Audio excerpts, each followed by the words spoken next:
Welcome to the Digital Agency Growth Podcast. I'm your host, Dan Englander. Rachel, nice to have you on the show. Thanks for having me. So the topic, I think broadly is project management, which ties into so many things, right? It ties as we talked about before we threw on the recorder. It ties into operations, it ties into sales, it ties into everything, and it's almost like just this embedded part of any human skill set is like some amount of project management, even if you're going to the store to like shop for a recipe or something like that, right? So before we get into that, I'll give you the floor. I'd love to just learn more about your background and kind of how you're approaching this topic. Yeah, thanks, Dan. I appreciate it. So I'm Rachel Gertz. I'm the co-founder at Louder Than 10, and I'm also part of the new director level that we're moving into a worker-owned cooperative. So anyone who works at Louder Than 10 has the opportunity to buy into ownership at Louder Than 10. And we sort of look at that as our way of changing how power is distributed and shared in a small context, but has big ripple effects. So that's just sort of the company background. I am a trainer and an educator by trade. I actually graduated as an educator years and years ago, and I kind of didn't enjoy the systems of how you would sort of be stuck in a classroom and be teaching, this is how you should think, not this is how thinking works, and here's some considerations for like how you can show up differently. So I moved away from like the K to 12, and I found my heart and my home in digital project management, and with a specific focus on project systems, which you mentioned, and that ties very much into operations. So Louder Than 10, we focus on digital project management and operations training for teams and individuals. That makes sense. And to kind of let people wrap their heads around that a little bit, if they're kind of coming from an agency background, how are you typically partnering with clients? If you start with a new client, like what's going on day one, tangibly, day 5, day 30, et cetera? Yeah. Totally. So we have a couple different ways that we interact with digital agencies, studios, and internal creative teams. So basically, when a team wants to level up their project management operations skills, they can enroll in a course, and the course might be 90 days. And within that time frame, they're not just going to be learning about project management, but they're going to be learning about the sales process, because sales and PM hook in together. If you undersell on that first project when it comes in, everybody else down the road is going to be screwed, right? And the profit is really hard to retain. We sort of look at it like sales job is to bring in profitable work, and the PMs and project leaders' jobs are to keep it that way. So we sort of see that really nice relationship. So folks would work with us in that context, and over the course of 90 days, or if you wanted to extend that into our apprenticeship model, we have like a more of a kind of a moonshot. You can kind of go from being a junior or mid-level and then really looking at senior level leadership. A lot of our folks who graduate turn into actual COOs or director of ops and delivery. So yeah, the relationship is very much based on like a training plus a consultative layer to get those teams up to speed with implementing change instead of having it go top down. Yeah, that makes sense. And when a PM is working with you, whether they're new or wherever they are in the process, what sort of training, if any, have they typically gotten? Like, I'm sure there's a lot of different situations, but like, what's the typical archetype of a PM you're working with? Yeah, that's a really great question. So it may not come as a shock, but most project leaders, and again, I use that title loosely because it can be a coordinator, an AM, a PM, it could be a producer, it might be someone else that just kind of fell into the role and they have a design or dev lead kind of context. They usually don't have formal training, or if they do, they might have had like Project Management Institute training, which you might be familiar with, just like the major project management body, but it is not tailored to digital. It's not tailored to our world, right? So these folks just come in and they're sort of like learning in the trenches. And if they happen to be really good at organization, or they're really great at content writing or research, or they happen to be really good at problem solving, and they like people and they like process, they often fall into that role of digital project manager. Right. So it's almost like they just sort of end up there by default based on some other job that they've applied for, if I understand right. Yeah, that's Yeah. right. And I think too, because the discipline of digital project management, like it's eventually we'll drop the digital because it'll just all be digital, Yeah. right? But that sort of evolution of the last 10 or 15 years, think about the folks coming into this working in digital agencies. A lot of those agency owners are, I was gonna say our age, but they're like, they've been running things for like 20 years or up to 20 years. And it's sort of like they might have started as a designer or a developer or a researcher. Seldom do they actually have like an MBA or something like that to lead the organization. So what often happens is that they're using their way of problem solving to apply to project management and operations. And then they'll usually hire in roles to kind of support that. So if they're not familiar with the discipline of PM, and like I have had interesting experiences being a PM coming into organizations that don't know what PM is.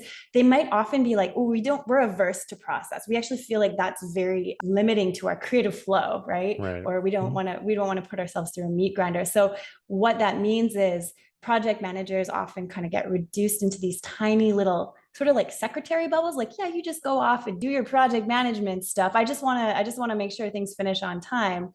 But they're left out of the big conversations, like how does project management impact pricing?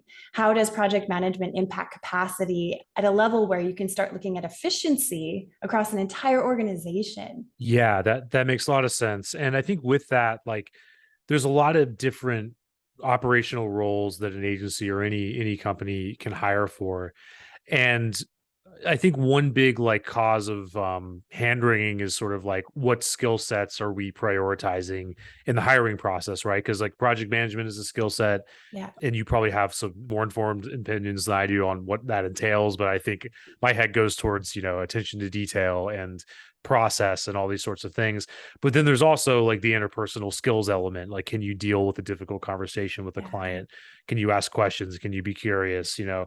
Do you have any thoughts on that? Like, I mean, to kind of give a constraint, if I'm an agency and I'm like, I need somebody to be client facing after we've won a big project, like a multi six figure project with a big enterprise brand or whatever, what skills am I looking at as they apply to all of the above in that Yeah. role? Yeah. Yeah, that's a really great question. I mean, I think what often happens is we tend to get lost in the focus around like being detail oriented. It's very important. Of course, a PM should be detail oriented. It is kind of like special when you find somebody who can look at the big picture and see the small details. What I've found really interesting is that some consultants believe that PMs cannot do both roles. Like they can't play an AM and a PM role. They're either one or the other because there has to be a healthy tension there. And I think that that's really interesting because I think that when PMs are able to look at the big picture, so when I say big picture, I'm talking about not just the flow of the project and whether that thing's going to be profitable, but I'm thinking about how that project fits into a whole portfolio of projects, that fits into all of the client accounts that are run, that add up to all of the revenue and profit that actually flow through the company.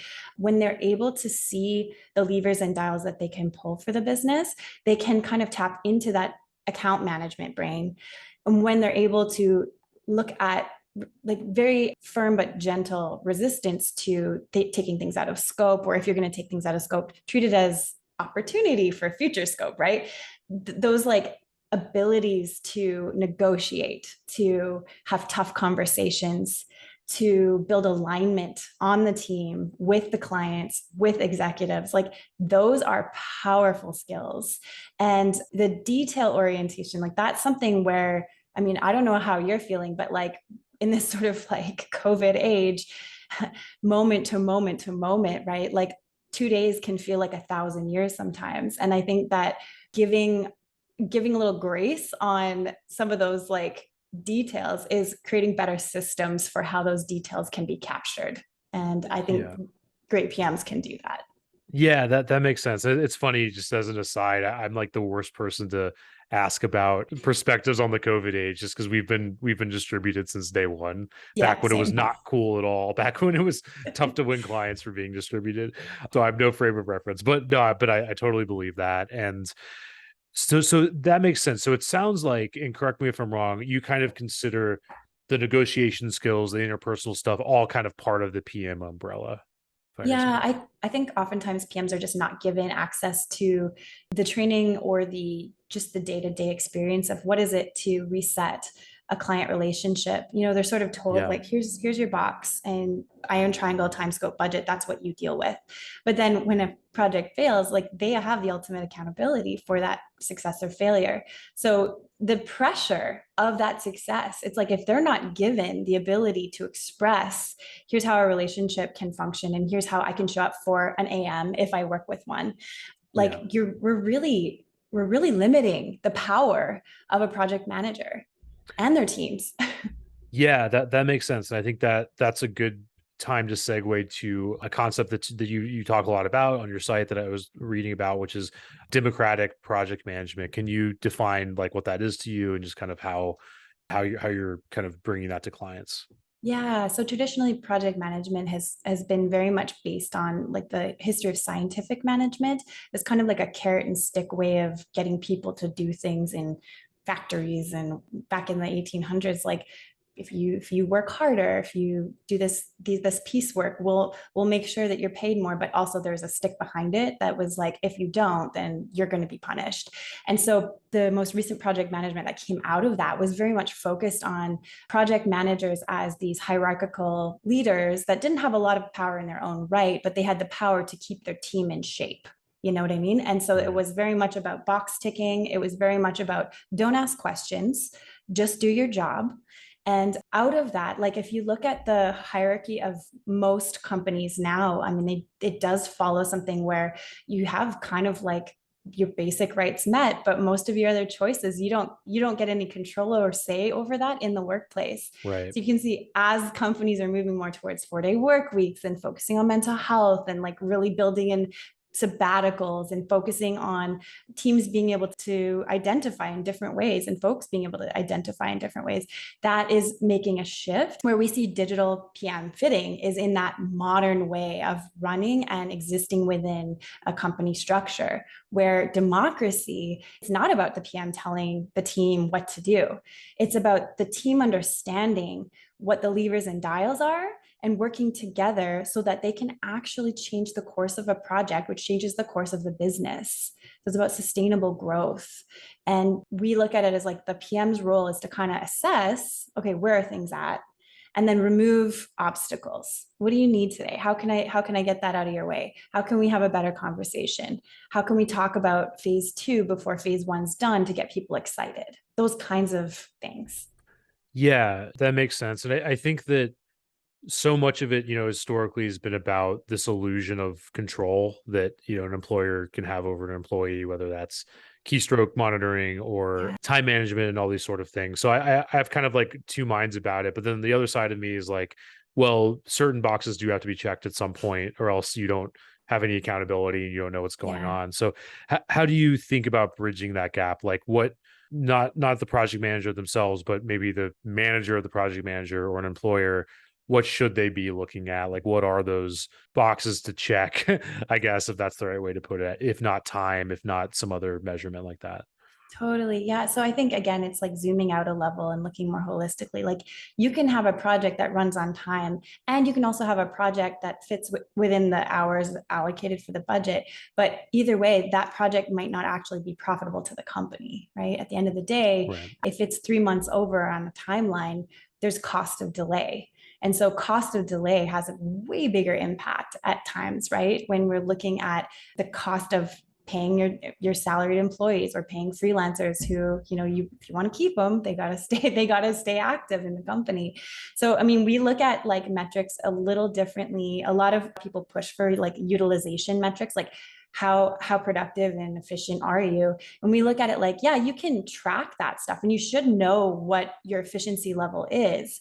But when you're doing it, is it important to know down to the minute?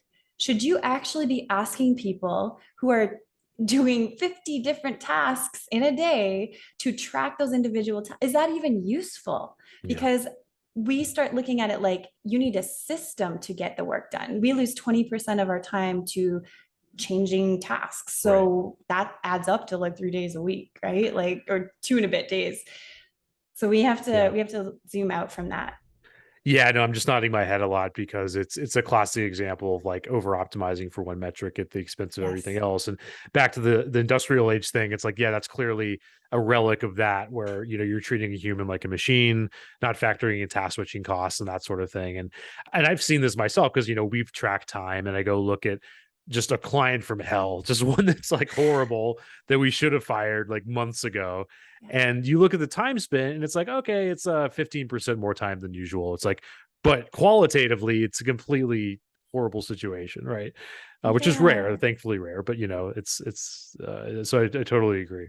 Yeah, I mean, man, that's so sad, right? When that happens, it's like the team gets excited at the beginning, the client's excited at the beginning, and if it wasn't a good fit at the beginning and there was no criteria for what makes a good fit, and PMs don't know and sales doesn't know, then it's like we're just bringing in the work, right? We don't know how it's going to turn out. And if I'm sure from like all of the work that you folks do, it's like if you want good work, then you have to focus on promoting that good work and you have to bring in more of that similar kind of work, right? Otherwise it doesn't translate. Sure. Yeah. And another good segue, which is another area I know that you focus on a lot, which is unifying project management with sales. So can you talk about that a bit?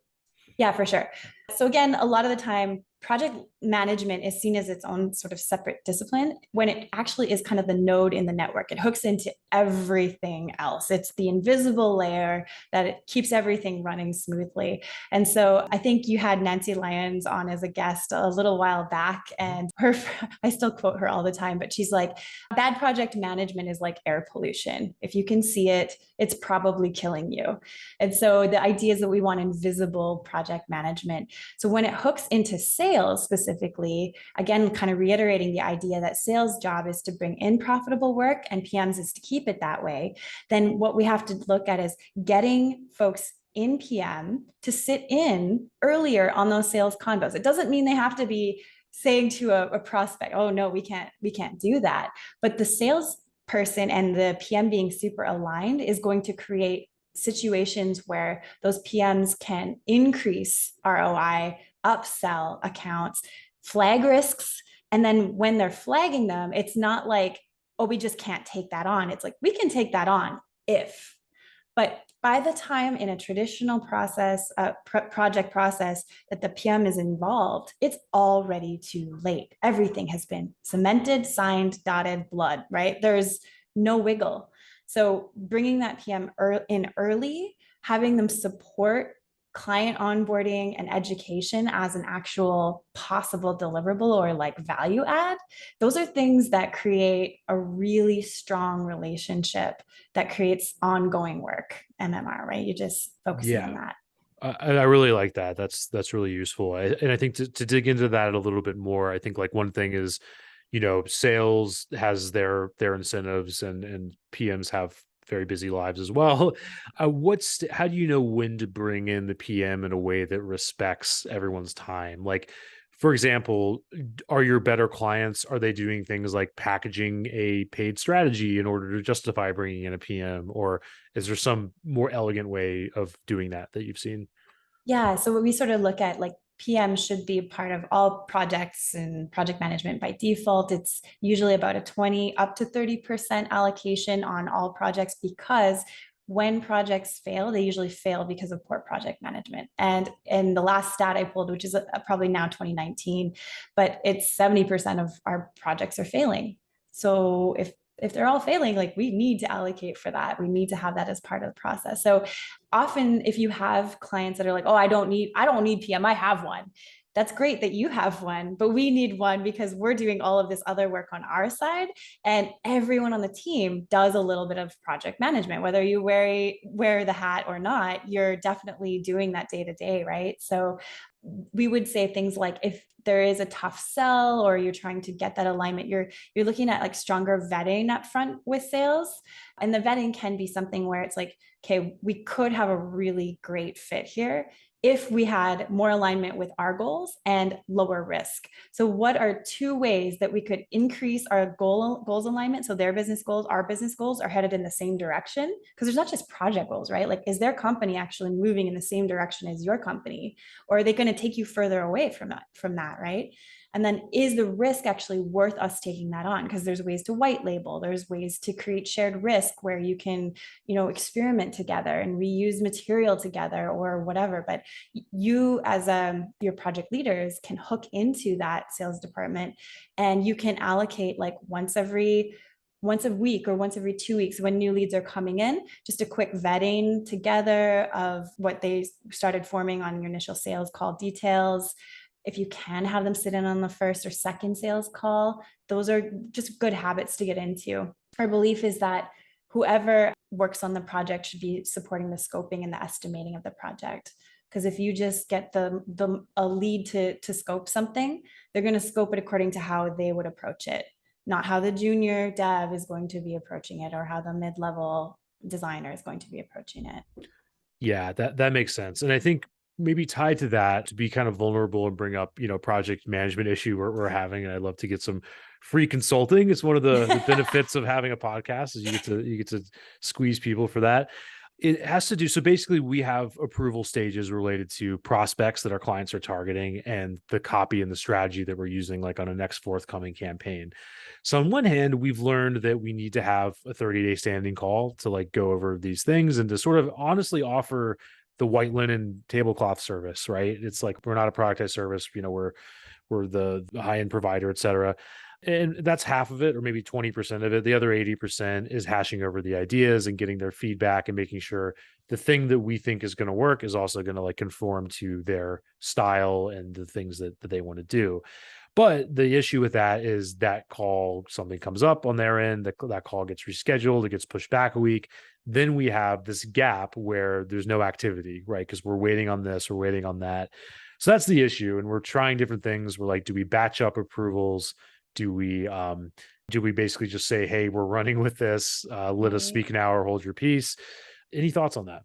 Oh, I love it. Yeah. I think, it's interesting because I think that the sales and the PM process are evolving. And I think that we're starting to see some interesting ways where like procurement is taking longer. I don't know if you've heard stats on that too, but on my side, I'm hearing it's taking up to 6 months in order to close. And it's just wild. Like a lot of it could be recession based and stuff. But, I sort of see it as this opportunity for like building trust and building kind of attunement or affinity for the leads that you're working with. And so, I mean, obviously some of that work can be done on the site with different, diagnostic tools and that kind of thing. But what's interesting is like maybe vetting for fit might have to do with less on like what's your project goals, but like what do you like to work with, right? Because we always sell the experience of working with us as a digital agency, but then when it comes down to it, all we mean is the deliverables we create are going to be great. You'll love them.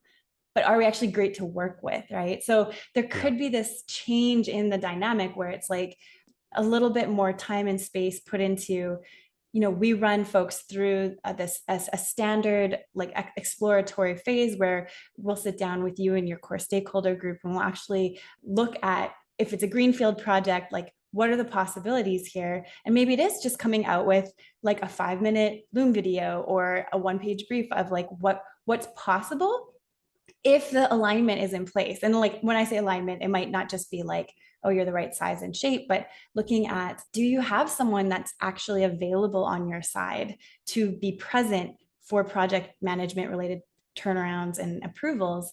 Because that can often take like up to a half day a week for the person or people that are on the team, and they don't even know what their commitment levels got to be like. We don't usually, folks sometimes don't inform their clients of what that process looks like. So it might be something around like creating like a package or like a sort of a really supportive like guiding hand-holding process where it's like we go through these designated exploratory sessions together, and you're going to get this and this and this out of each of those in the sales process, where maybe I'm not a fan of like doing work for free. So I would say like, if you, at the end of this, if you come out of it, this is flat rate, you'll only pay for these exploratory sessions. But if you choose to work with us, we'll just throw those in and we won't charge for them. So that's built into the rest of the project relationship. Yeah, I really like that. I think my takeaways are like really, and we're starting to do that, but probably not as well as we should, which is basically figure out how much time are you actually able to devote. And I think the issue with that is there's a lot of enthusiasm in the beginning, towards the end of the sales process, and then the reality sets in, Yeah. and people get busy, and it's never the first campaign, but it might be one, months down the road or something where Yeah. a wrench will kind of get thrown in the gears. And I think that's so much of it is it's what I found personally, and this probably applies to people running agencies as well, is like a lot of it isn't some new or sexy idea or deck or presentation or whatever. It's more about reconnoitering the amount of information a client gets at any given time, or like the stages of approval and those sorts of things. So I don't know if I have a good question. Do you have any thoughts on that though, about like how do you iterate on what information gets presented when? Yeah, I think one thing that I've really distilled down from all of the work that we've done with hundreds of agencies is their clients want to know, where are we? Where are we going? And are we okay at all points? If we can answer those questions, things are usually going to go very well, right? So Yeah. it's maybe like not so much here's how the design process works, but here's how our feedback and approval process works. Here's how much time you're going to need to spend on this project every week for approvals. Here's what best practices and tips we incorporate in order to make you feel supported. So, we already know you have a full project load. This is an extra project for you, where this is actually a built-in project for us, right? So giving them the opportunity to see that there's so much time that can be allocated for this, where they can check in and be like, are things moving forward? Like, don't just do an internal agency retro, do a client retro and be like, how are you feeling right now? How do you want to feel? Because sometimes it's not about how's the project itself going. It's like, is everyone doing okay? Like, are we all moving in the same direction here? So I think about a lot of that, because it is like that invisible layer. It's not the obvious project management time scope budget questions. It's like a very human psychological safety question of, Yeah. our world's on fire, your company might be on fire, and you're trying to support your client's company that's on fire with better outcomes that result in a stronger business that can grow, right? So that's where their heads are at. That's what's keeping them up at night.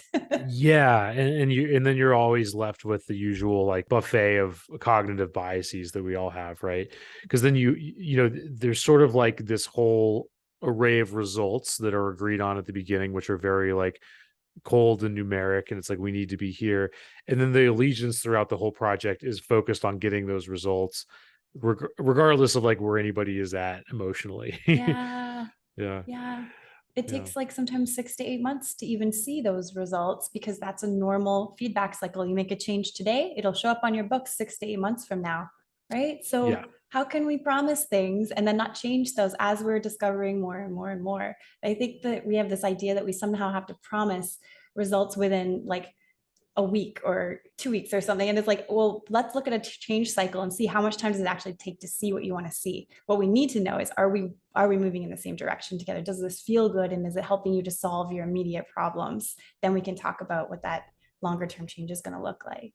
And with that in mind, like, how do you feel about the personal trainer metaphor versus the server at a restaurant metaphor? Like, is your allegiance to the client and all their messy, idiosyncrasies and cognitive biases right now, or are you do you have allegiance to like what that person or company could become? How do you feel about that? Ooh, I mean, do they have to be separate? No, but they usually are.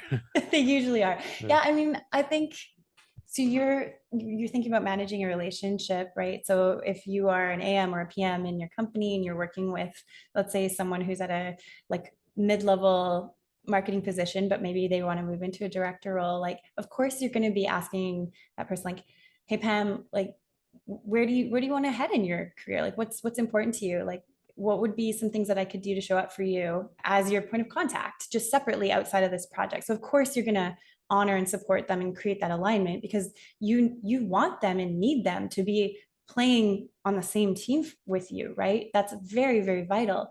And ultimately, the organization is its own organism. So our job is to sort of try to create what I always kind of allude to, like a golden arrow. There's like you and your own needs. There's you and your needs within your own organization. Then if you work with clients, there's their organization and that point of contact. So you're trying to like get that arrow as straight as possible. So everybody is tuned into, this feels good, this looks good, and we're actually all wanting the same thing. So I think that in order to do that, there are a lot of tough conversations, but you can go in and like arm your mid-level point of contact with the pieces that you know their boss is going to ask for.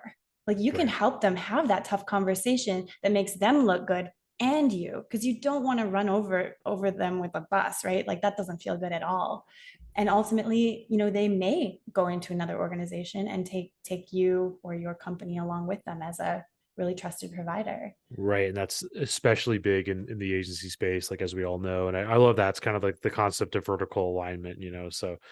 across all spheres. So that's great. And to circle back to one thing that you mentioned at the beginning, that you're moving into kind of a worker-owned cooperative. Can you talk about that a bit and just kind of like what inspired it and so on? Yeah. Oh man, this has been a journey. So it's been about a year and a half, 2 years. And initially we were trying to figure out a way where it's like, you know, we really do strongly believe in, you look at it, it's like we care so much about democracy in our day to day, but then we settle for dictatorships at work. And Mhm. it's like, that doesn't make sense. Like what other models could work here? And so, you know, we're not a large company as like a consultancy and training company. So we have power that we have that we can exert in our immediate influence. And then that power also has a ripple effect with any of the students or any of the companies that we work with. So our whole thing was looking at, we started with a boot camp. So we took like a cooperative boot camp that was run out of Vancouver in Canada. There's a huge cooperative movement happening, not just in Canada, but in the United States as well. Like lawyers and accountants backed up for like a year to get access to like their specific services for that kind of thing. But the boot camp helped us understand, you know, like the principles are things like education is a huge priority. Every member gets one vote, you know, like looking at like the generative conversations that are, you know, of course you can have people who make the decisions, but when it comes to which direction is the company going, those are voted on. It's not like just two owners are making that decision. All of the owners, which potentially could be any and all of the employees, get to help shape that. And what that does is, you know, like if you look at, say, a 500-person company that doesn't have shared ownership, you have people that are like, well, we don't want to raise salaries because then our executives won't be able to make bonuses. But when everybody's an owner, it's like, what's fair to everyone? What's equitable for everyone?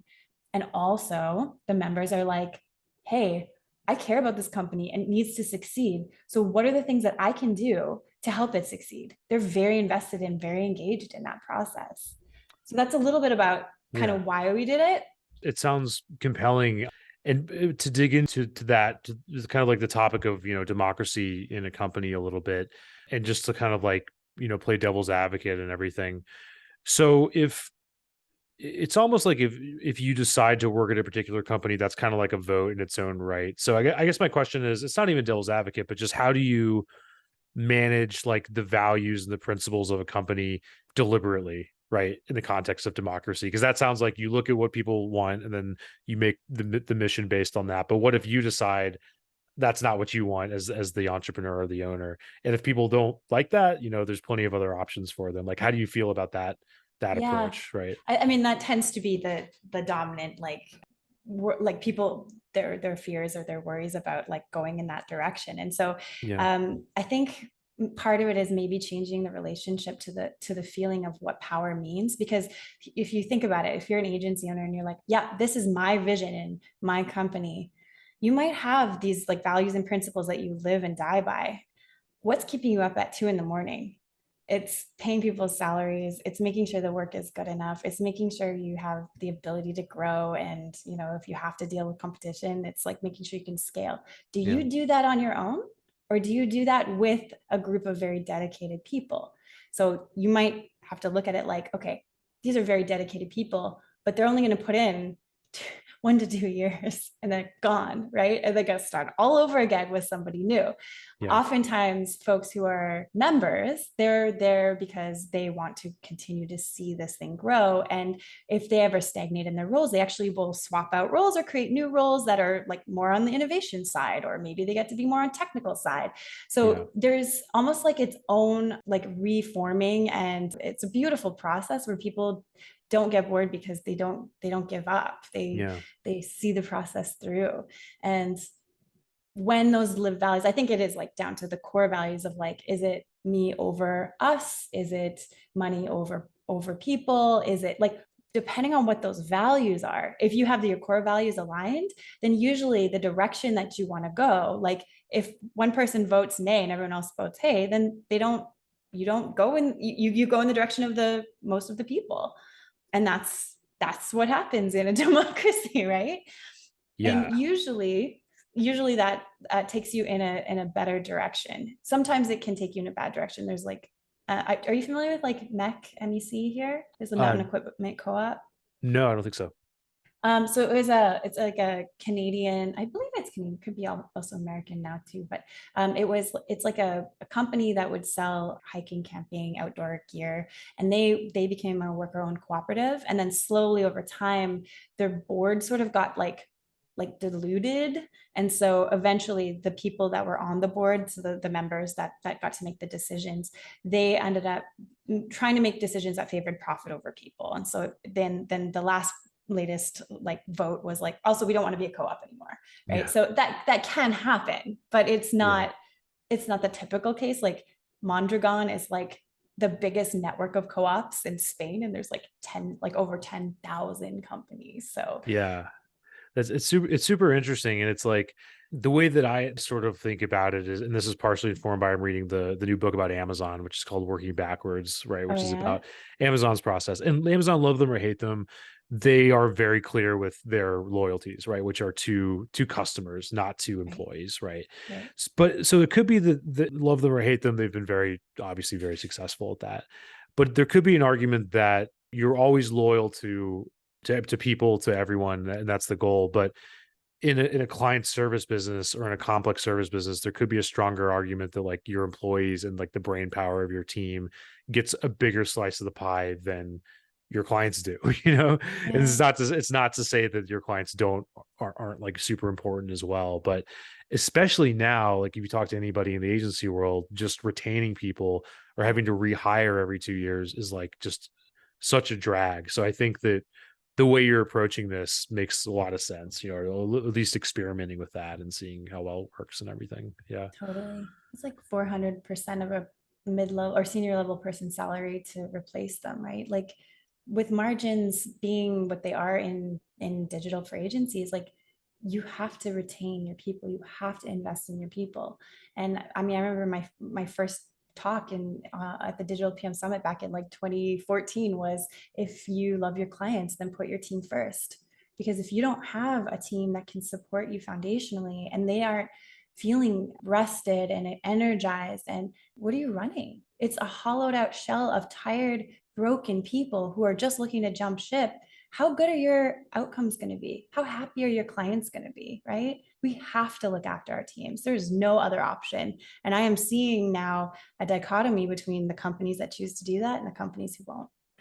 Yeah, that's great. And before we get to kind of the last segment of the show, just to dig into that point a little bit more. So like your clients that you've worked with that have had that hollowed out shell, that have had stressed out employees, like what are the things that you've seen them change or do differently to make meaningful change in a relatively short amount of time, if that makes sense?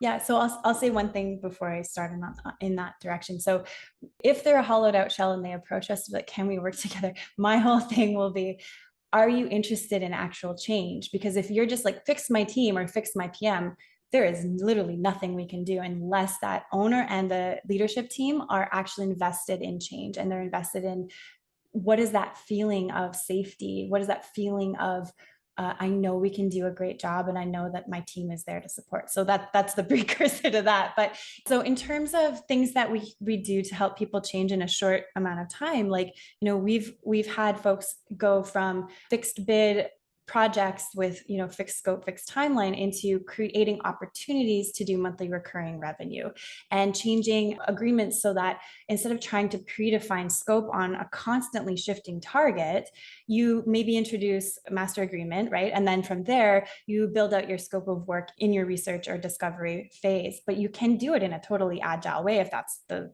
thing you want to do. But you can also do it in a hybrid way. There's no like rules about which methodology or approach you should use. We are, teaching our students and their teams how to run workshops with the team that surface things like, what risks do you normally see on a project? If we were to look backwards and say that project's done, what went wrong on that project?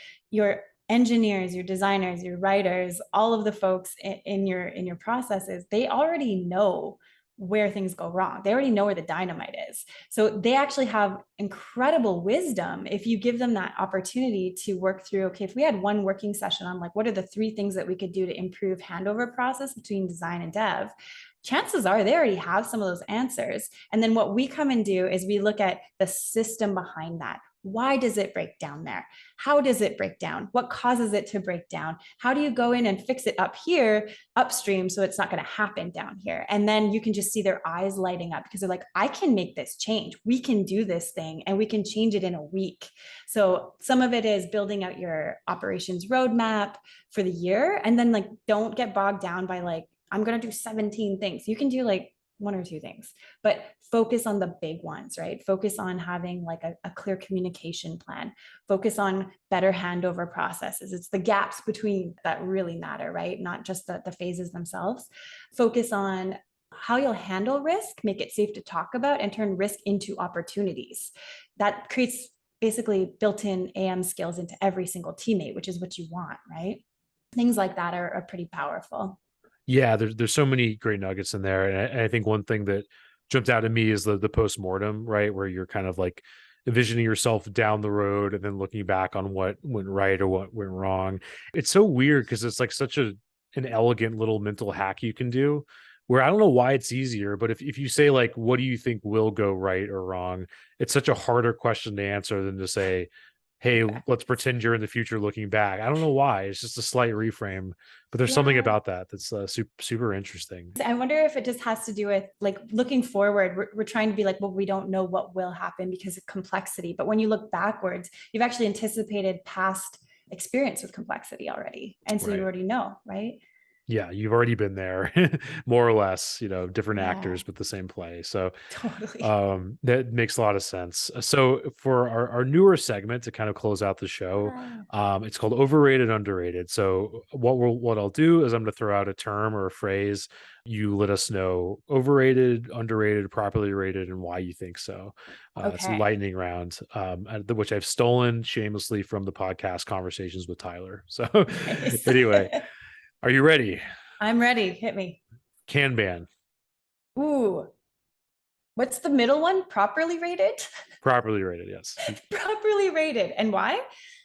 I think that it's a really good practice to get into seeing your workload. Being able to limit works in progress down to no more than 5 tickets is very healthy, and it stops the overwhelm from just looking at a backlog that is 1,000 cards or tasks long. Awesome. That's great. Offsites. Ooh, underrated. I think we don't tend to do them as much as we should, and we need to get out of the idea that just having our like check-ins are about projects or check-ins are about systems and process. We have to get into more of a zone of how are you human, because that's the most important part. Yeah, makes sense. Asana. The classic cancel. Overrated. I think Notion's better, but that's only because it's gotten so powerful in the last year.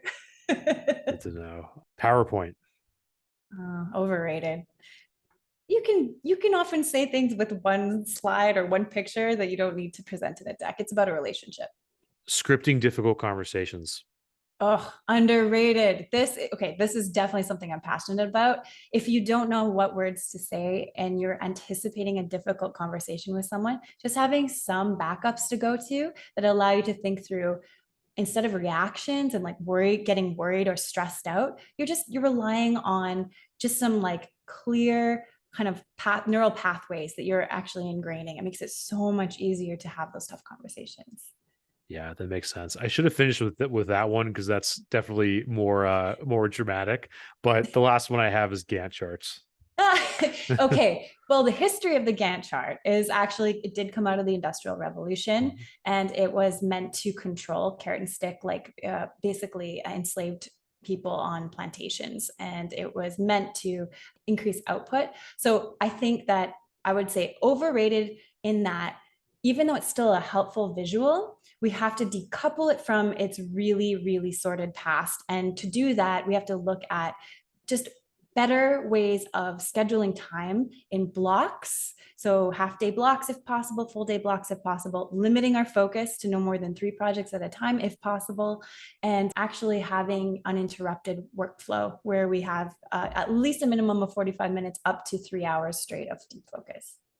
Makes a lot of sense. Rachel, this has been so fun. And I know that you have some workshops and some big events coming up. Where can people go to learn more about that and follow what you're up to? Yeah, so we have an upcoming Digital PM Foundations course starting on Thursday, October the 20th. If you are somebody that is either a mid-level PM or you have a team of folks that you're like, you know what, we're all kind of responsible for the project management of our projects, but we don't have anyone that's really like leading the process, and you want systems change, definitely get in touch because we have a few spots left for that cohort.